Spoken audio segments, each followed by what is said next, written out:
बार तकाना रज होवे।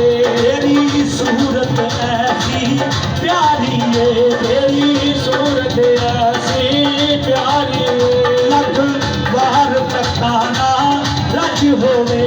लख बार तकाना रज होवे।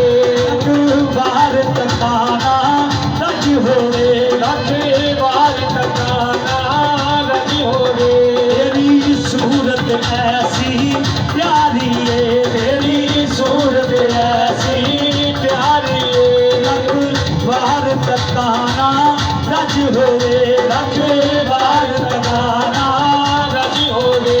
रब दिसदा तेरी सूरत चो, रब दिसदा तेरी सूरत चो। तेनू वेख लवां मेरा हज होवे।